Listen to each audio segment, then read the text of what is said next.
So, Ecclesiastes chapter 9 verse 10. Mari ba tayong lahat ay tumayo at ating basahin itong salita ng Diyos na ito? Whatever your hand fits to do,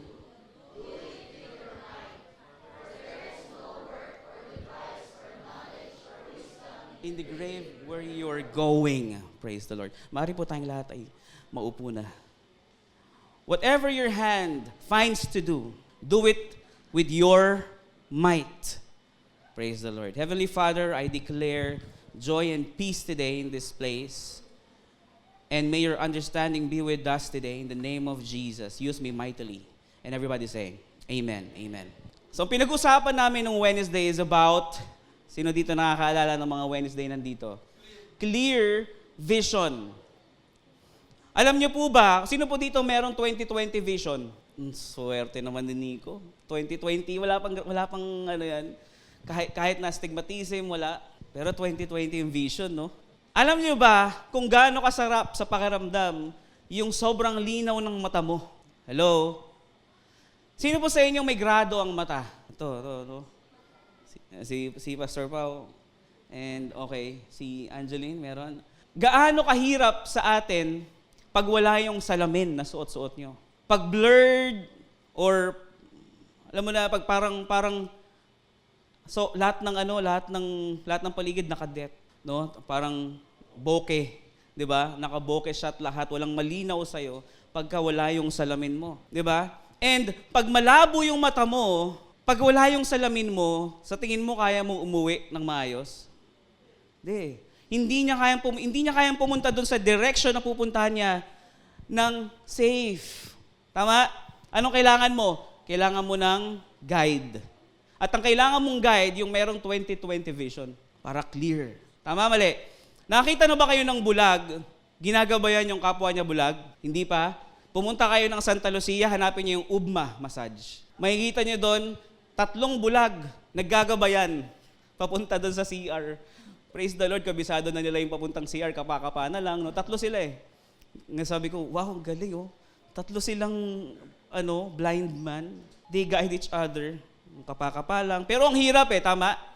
Hindi mo alam kung saan ka babangga or what. So the point is, it's very important for us humans na merong clear or klaro na pananaw. Amen? Sino dito nang gusto yung clear yung vision niya? Mamaya, malalaman natin, bakit ba importante yung vision? So, yun nga, pinag-usapan namin ng Wednesday is about clear vision, kung ano yung importansya ng meron kang vision. No? Kasi, ang hirap po mabuhay bilang isang Kristiyano o kahit isang tao nang walang direksyon ang buhay mo. Amen po ba doon? Alright. So, now, it's time to fulfill your vision. Ready na ba kayo? So last time, we talked about clear vision, that we really need to have a clear vision. Ngayon, ito yung tamang panahon para gampanan na natin. No, let's fulfill our vision. Sino po dito ready na?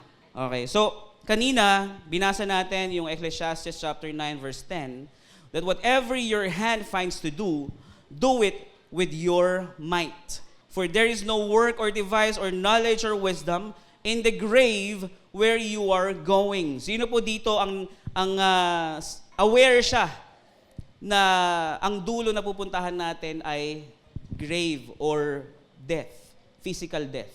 Kung hindi pa kayo aware, try to go some wake, no?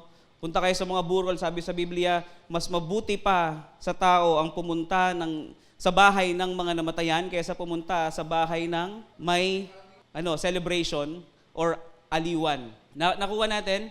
By then, pag pumunta kayo sa bahay ng namatayan, marirealize mo, okay, darating din ako sa punto ng buhay ko na to. Hello? Darating din sa end yung oras ko. Amen? Kung hindi nyo pa na-realize ang bagay na yan, kung feeling nyo immortal kayo, now is the time, now is the perfect time to renew your mind. Amen? Alam mo, the reason kung bakit ang tao mahilig mag-procrastinate o mahilig magsabi ng okay, tomorrow na lang, bukas na lang. Kasi sobrang sure sila na hindi pa sila mamamatay bukas. Tama, mali?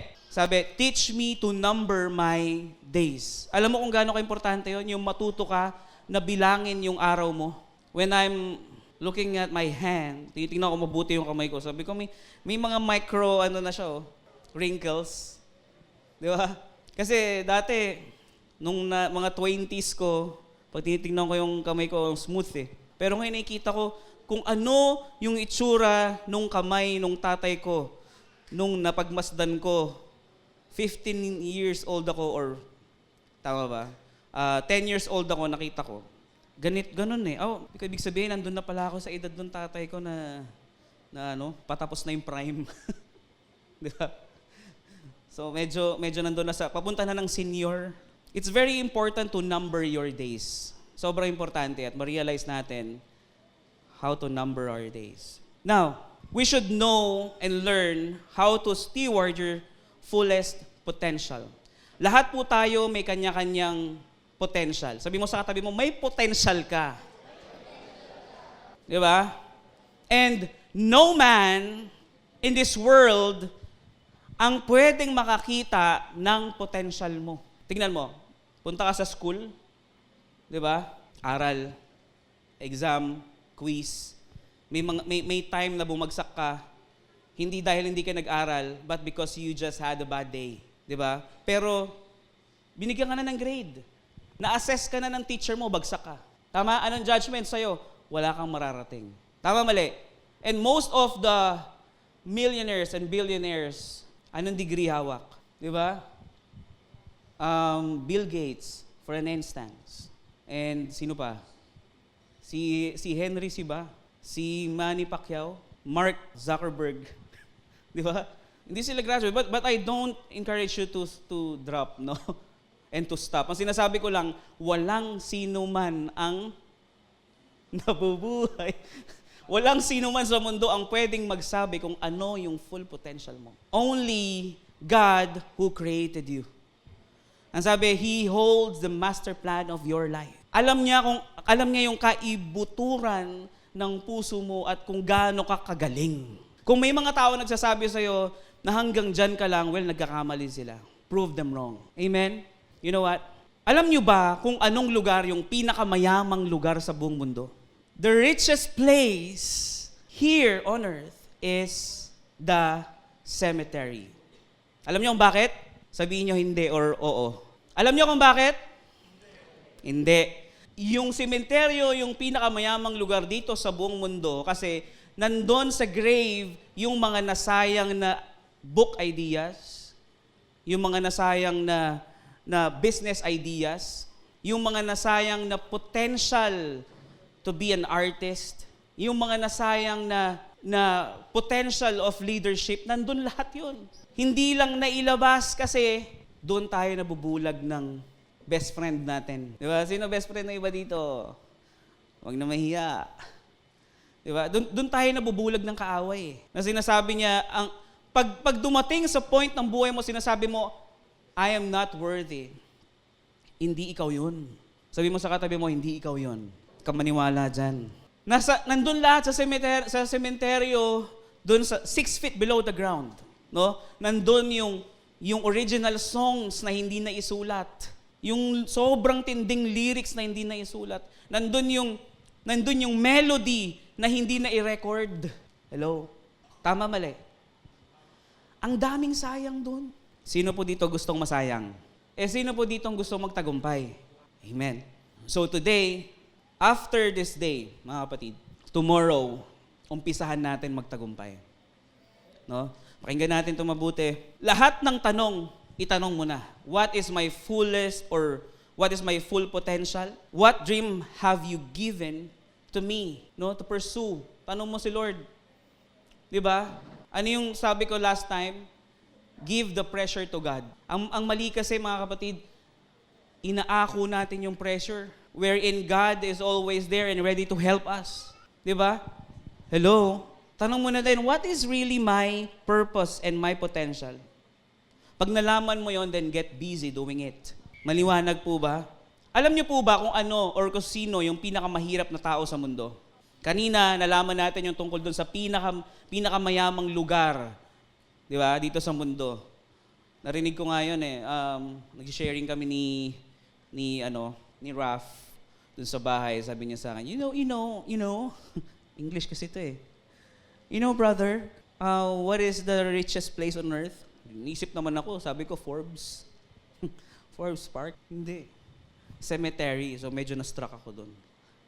So I quote this. No? Ngayon, ang tanong, sino yung pinakamahirap na taong nabubuhay sa mundo? Alam niyo ba sino? Alam niyo kung sino?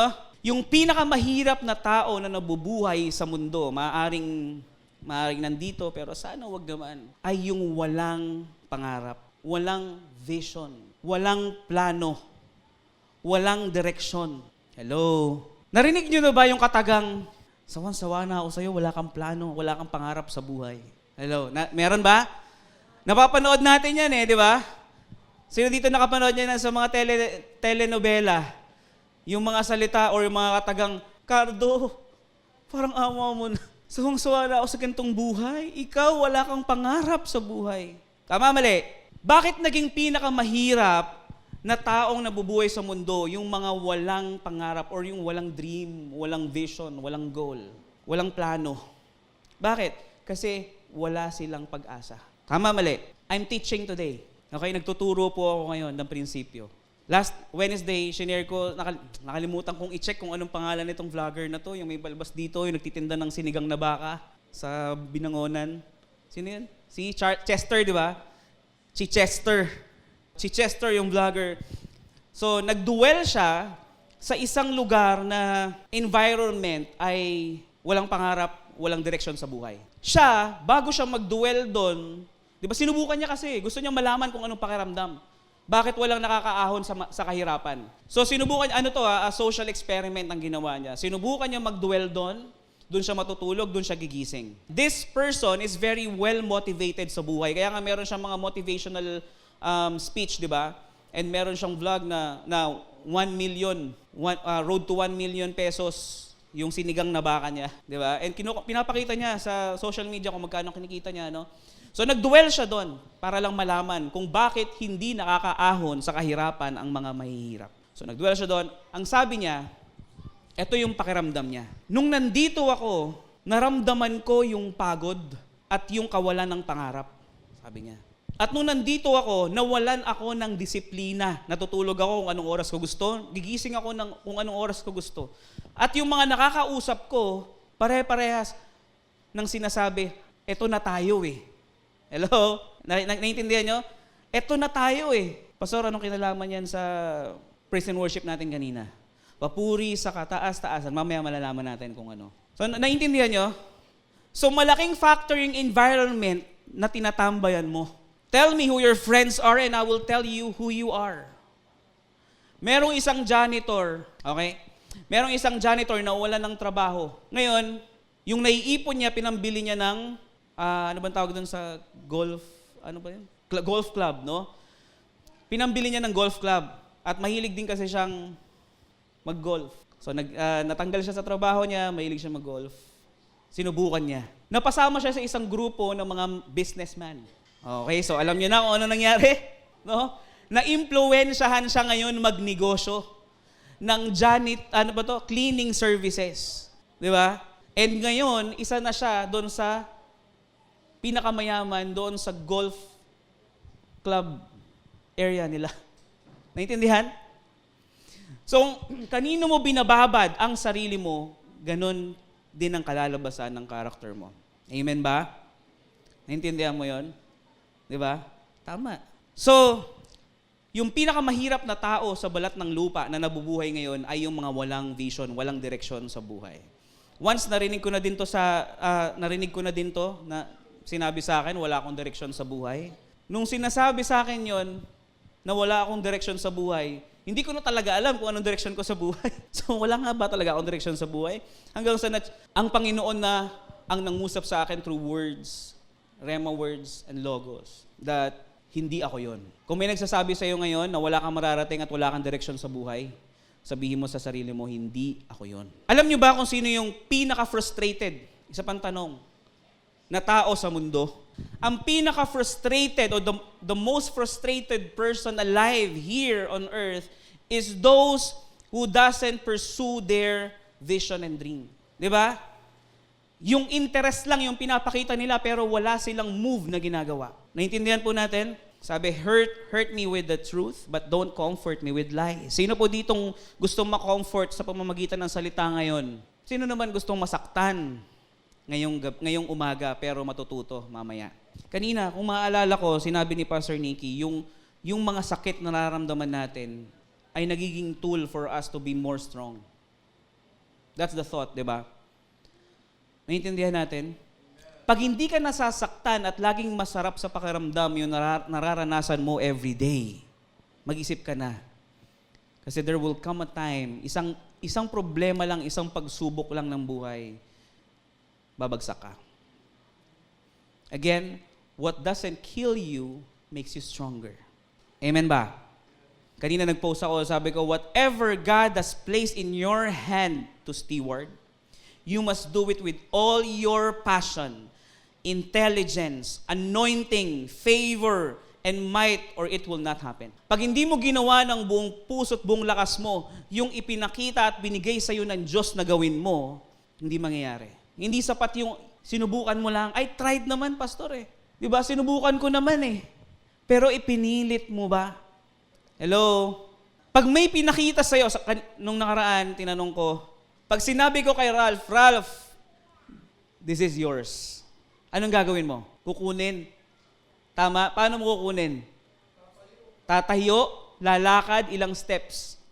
Paano kung nakaharang si Erica dito? Tutuloy mo? Naintindihan natin? So we need to exert an effort to get kung ano yung ipinakita sa atin ng Diyos na para sa atin. Di ba kayo nagtataka na meron kayong nakikita sa imagine nyo? Nakikita mo sa imagine mo, sumakses ka. Hindi ba kayo nagtataka na marami kang nakikita sa imagination mo? That is not your subconscious mind alone. It is God showing you what is already yours. Last time, tinuro ni Pastor Pao is about the predestined. Diba? Lahat po tayo ay meron ng destinasyon na itinalaga ang Panginoon. So kung ano yung nai-imagine mo now, or yesterday, last night, bago ka matulog, nai-imagine mo na meron kang ganito, na meron kang ganire, na meron kang ganon. It is not you alone, it is God reminding you, son, this is yours. Anong gagawin mo ngayon para makuha yon? Higa ka lang? Kailangan ba lagi natin napapanood yung video ni Josh Mojica na laging galit? Anong ginagawa mo? Pa-scroll-scroll. Diba? Sobrang condemnation lagi, no? Diba? Hindi pwede yung aantayin mo lang because faith without action is dead. Praise the Lord. Hindi po sapat yung meron lang tayong faith, kailangan natin kilusan. Amen ba? Because you only accomplish what you fight for. Pag inilaban mo, you will definitely accomplish it. Sabi, ang umaayaw ay hindi nagwawagi. At ang nagwawagi ay hindi umaayaw. Habang may buhay, may pag-asa.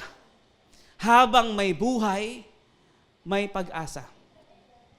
Ulit-ulitin mo sa sarili mo yan. Ang umaayaw ay hindi nagwawagi. Sino po ditong, naalala nyo ba yung madalas na narinig niyo yan? Diba? Si AJ, favorite yun eh. Diba?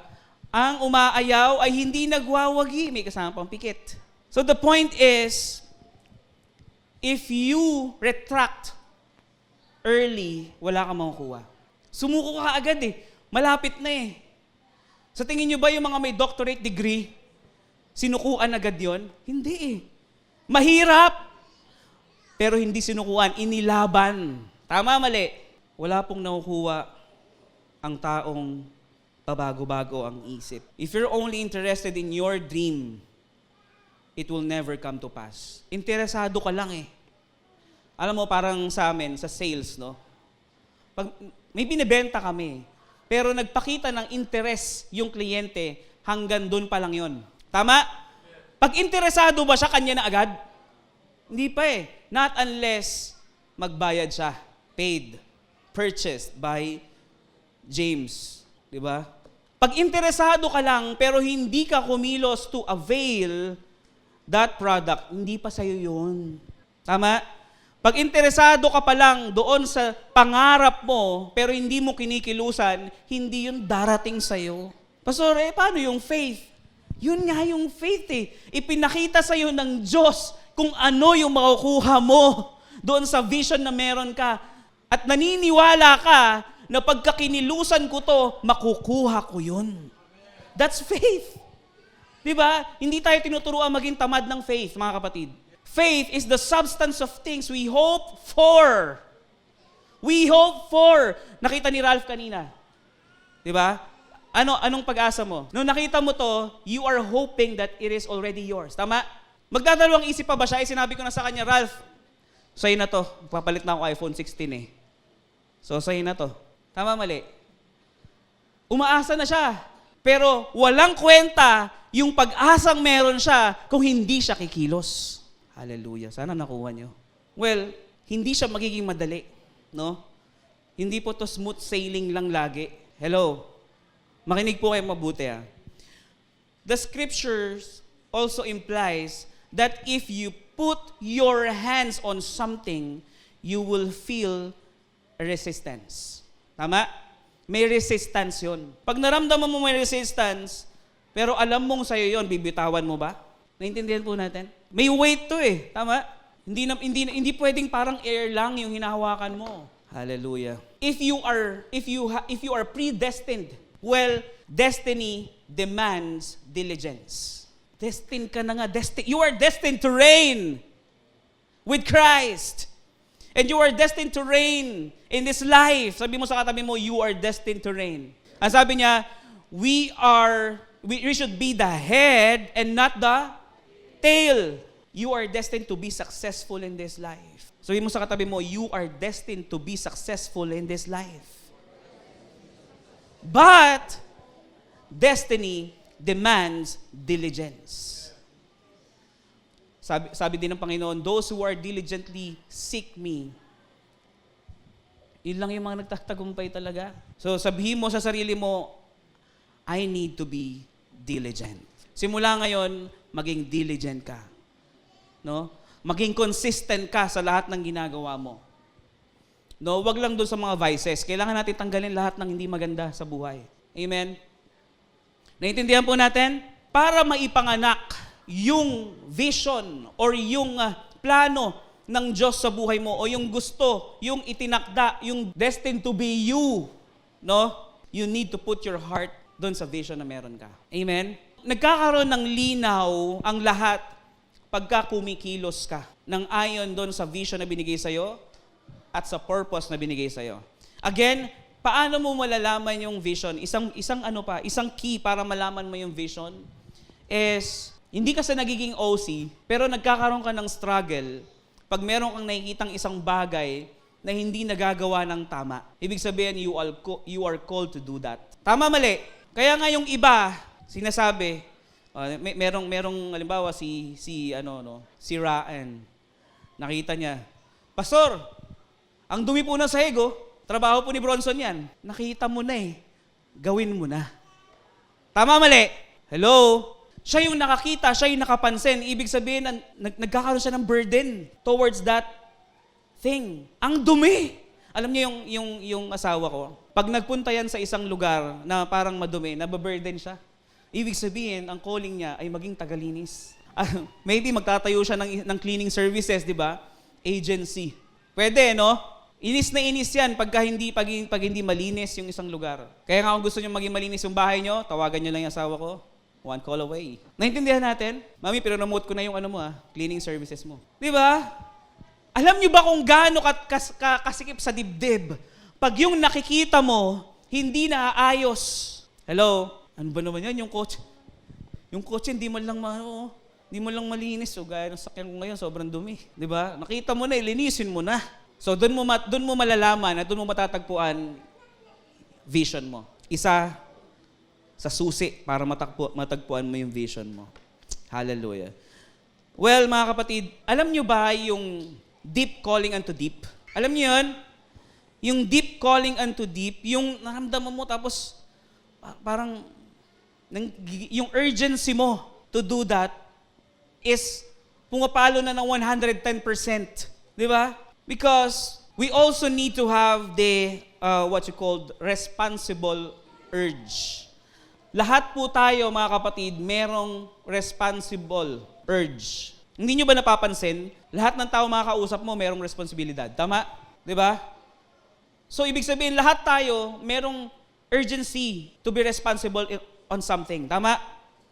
Hello? Hindi lang natin napipili kung ano yung dapat or kung saan tayo nagiging responsible. Ecclesiastes chapter 3, verse 1, to everything, there is a season, a time for every purpose under heaven.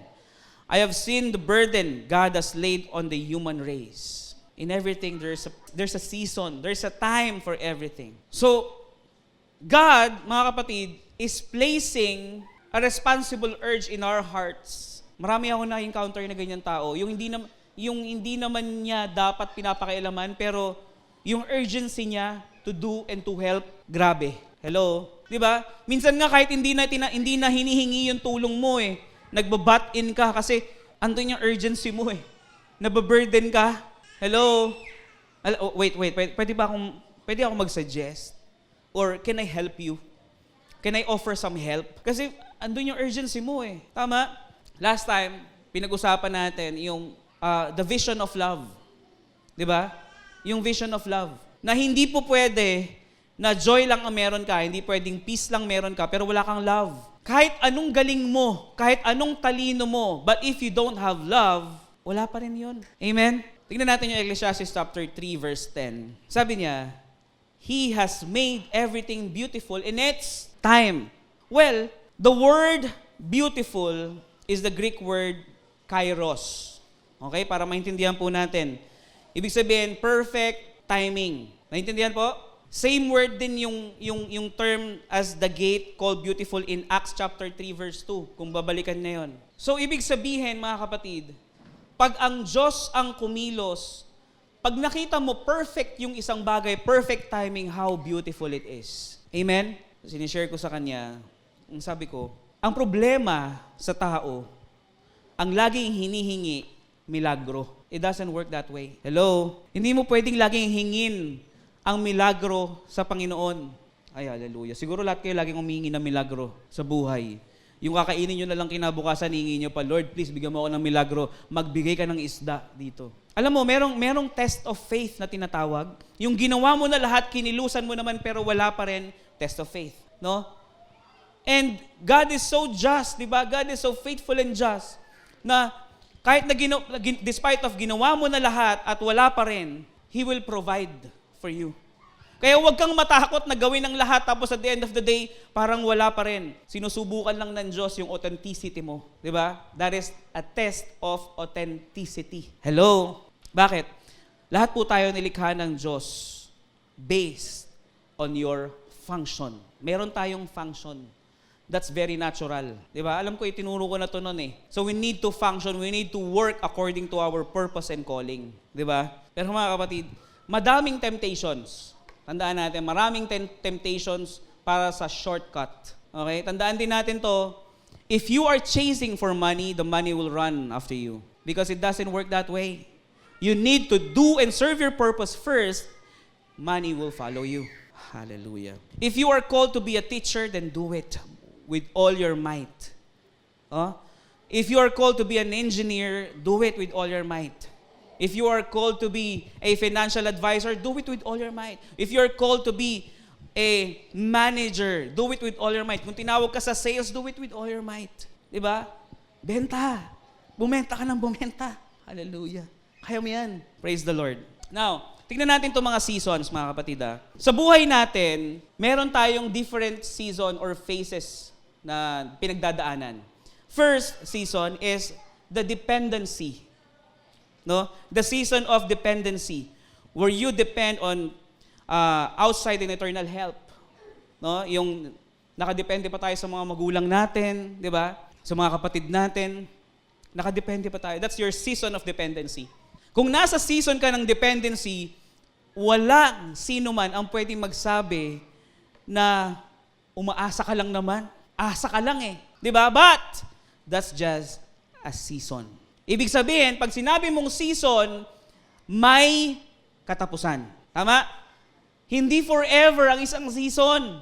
Kaya huwag kang magugulumihanan, huwag kang masisiraan ng loob kung hanggang kayo nasa stage ka pa rin ng ng dependency. There will come a time, your season of independence will come to pass. Because that's the next season. After your dependency, the next season is independence. It's where you capture what you are born to do. Again, the difference of job and work. Job is what you are paid to do. Work is what you are born to do. So kailangan mong mag-function based on what you are called to do.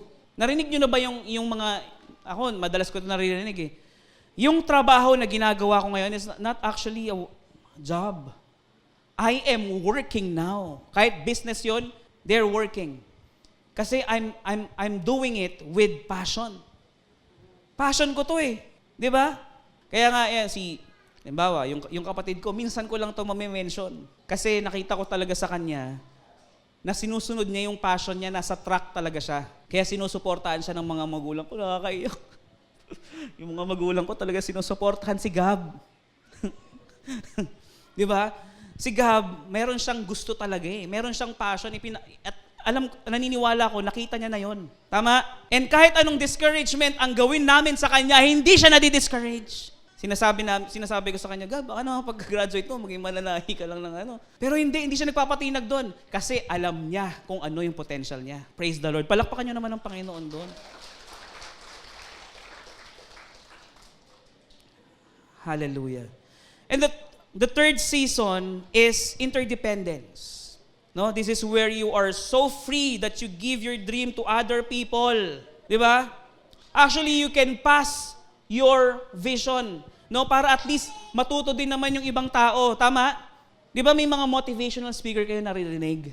Kasi tapos na sila doon sa dependence nila eh.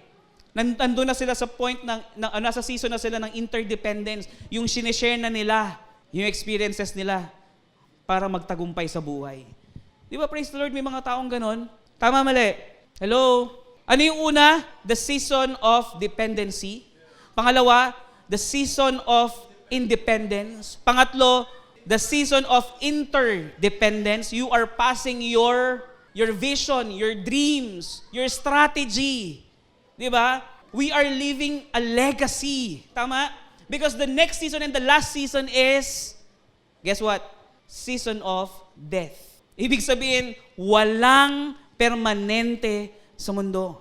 Let's make the most out of it. Gawin natin kung ano yung calling na ibinigay sa atin ng Panginoon. 'Di ba? Kung ayaw mong yung pagka dumating ka sa season ng kamatayan mo, walang pag-uusapan. Tama, mali? Sino po dito yung gusto yung dun sa araw ng burol niya? Pinag-uusapan na natin yung season of death, 'di ba? Pero that's normal, 'di ba? Yung dun sa araw ng wake niya, yan para medyo social at saka medyo hindi naman nakakakilabot yung pakinggan. No? Dun sa araw ng wake, ang pag-uusapan, grabe, alam mo, na-inspire talaga ako sa tao na to eh. Dahil sa kanya, nandito ako ngayon. Natural. Di ba? Mapilosopo pa eh. Dahil sa kanya, natuto akong i-pursue yung dream ko, i-pursue yung goal, gawin yung goal ko. Gumawa ng plano.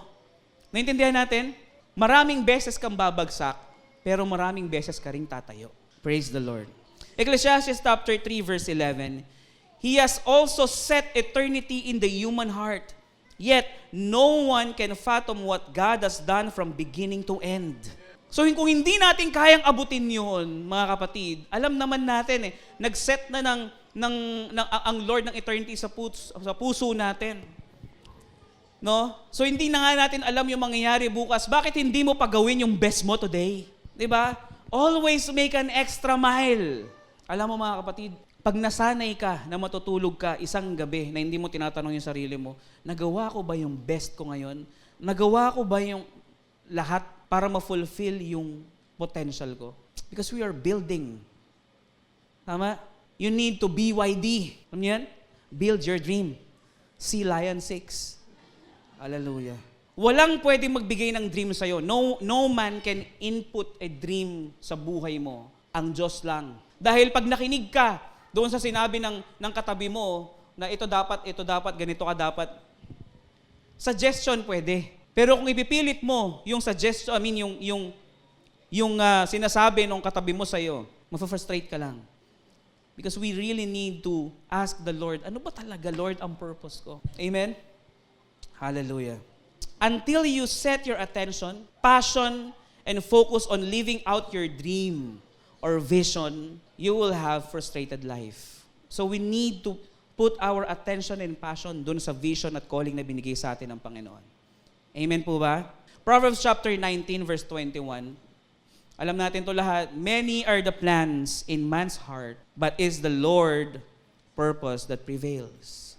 Ano naman ang i-fulfill o anong ipiprevail ng will ng Panginoon kung walang plano sa puso mo?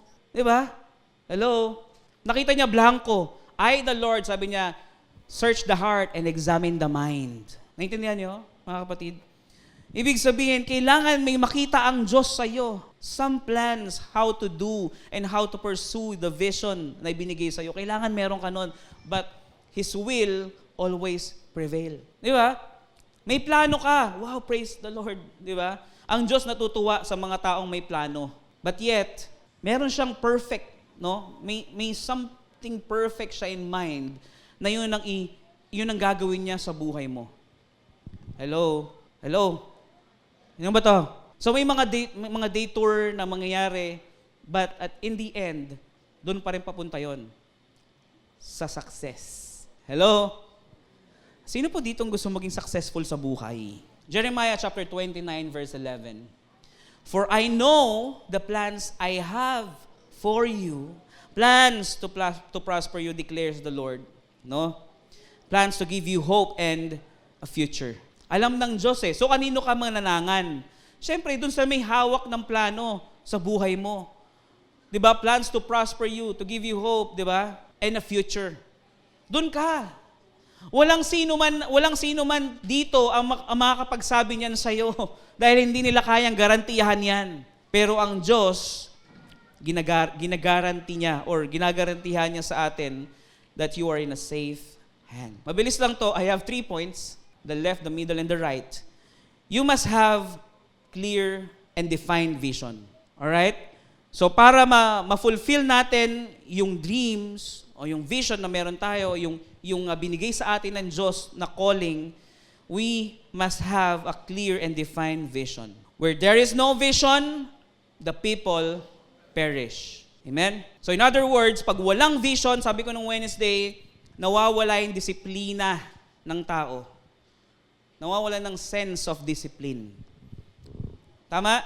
Kasi pag may vision ka at meron kang goal, ano yung goal? Something that you can control. Tama? Ano yung dream? Desire. Yung binigay sa'yo ng Panginoon. Amen?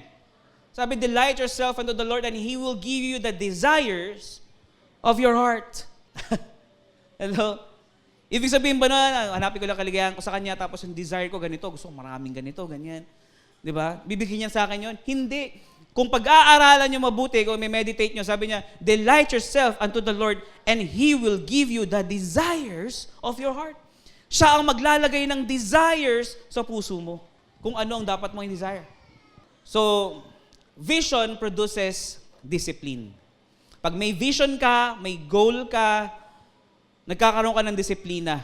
Wala ka ng ibang pinapansin na activity kasi ang focus mo ay makuha yung vision na binigay sa'yo. Hello? Tingnan natin yung Romans chapter 1 verse 14. Sabi ni Paul, I am obligated to preach the gospel. I am obligated to fulfill this vision. This is all I want to do.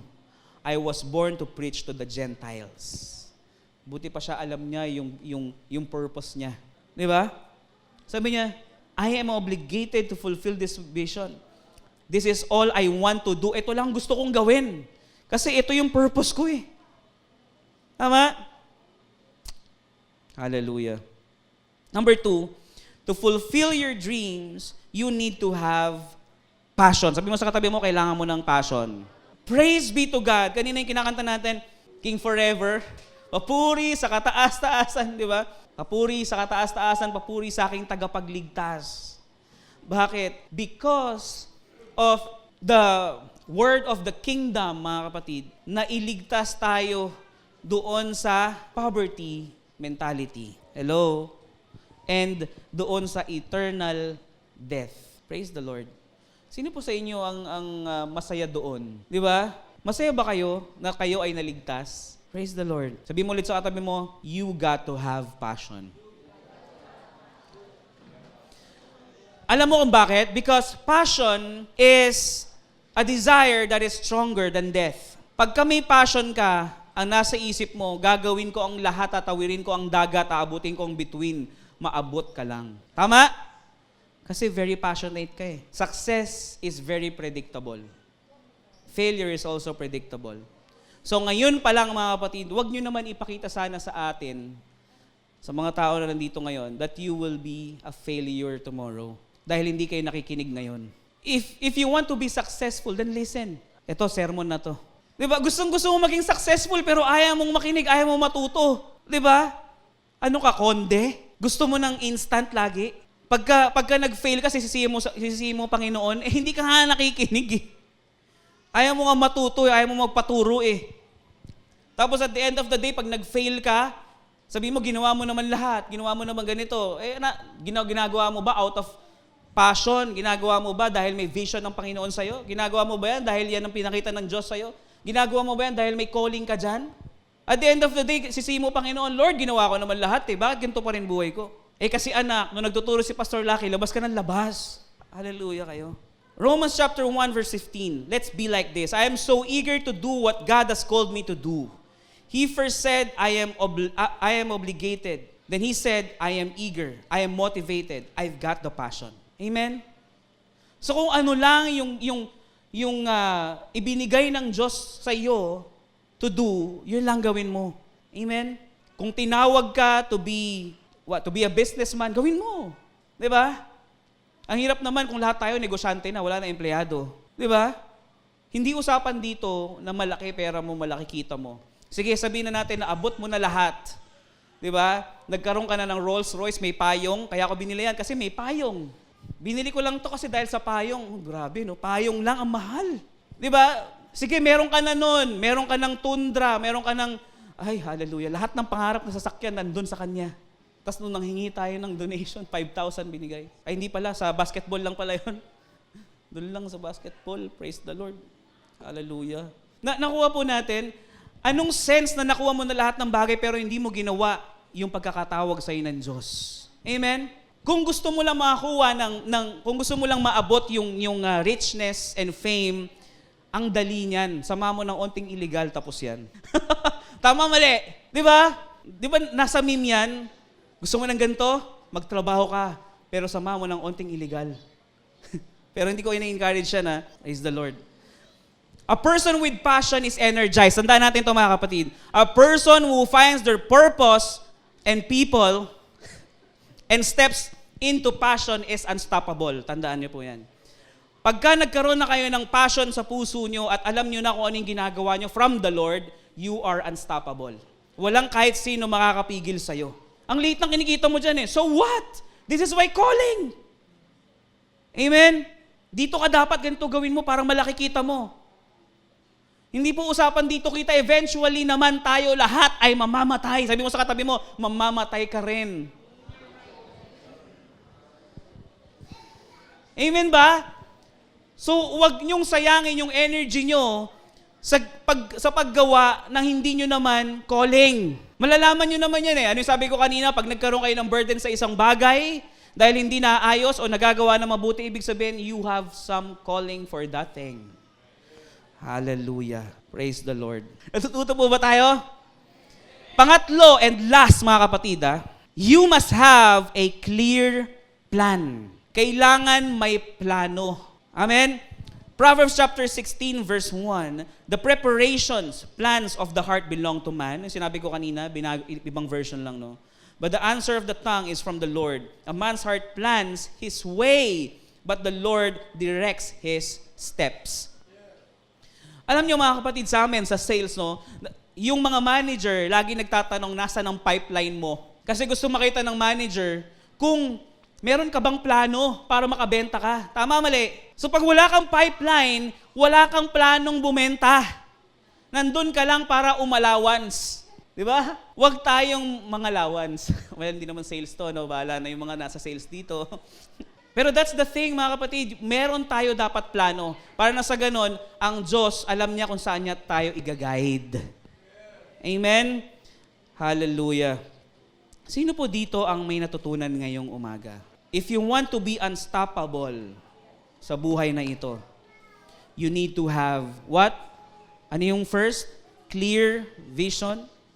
Diba? Pangalawa, you need to fulfill your dreams. Diba? You need to have passion. Pangatlo, ano? You must have a clear plan. So ngayon pa lang, planuhin nyo na kung paano maaabot yung ibinigay or ibinibigay ng Diyos para sa'yo. Tandaan mo, yung napapanaginipan mo o yung nai-imagine mo kahapon, kagabi, it is already yours. You just need to work and function to get that promise. Hallelujah. Maaari po ba tayong lahat tumayo at tayo manalangin? Father God in heaven, we thank you for reminding us once again to have a clear path and to have passion in everything that we do. Na kung saan mo po kami tinawag. Nawa, Panginoon, I declare in this place, lahat ng mga nakapakinig ng salita mo ngayong umagang ito, ay magkaroon ng malinaw na plano at makinig sa direksyon na ibinibigay niyo sa amin. Lord, we really want to respond sa calling kung saan mo po kami inilalagay to fulfill our purpose in this world. We bring back all the highest praise and glory to you. In the mighty name of Jesus we pray. And everybody say, Amen and Amen. Hallelujah.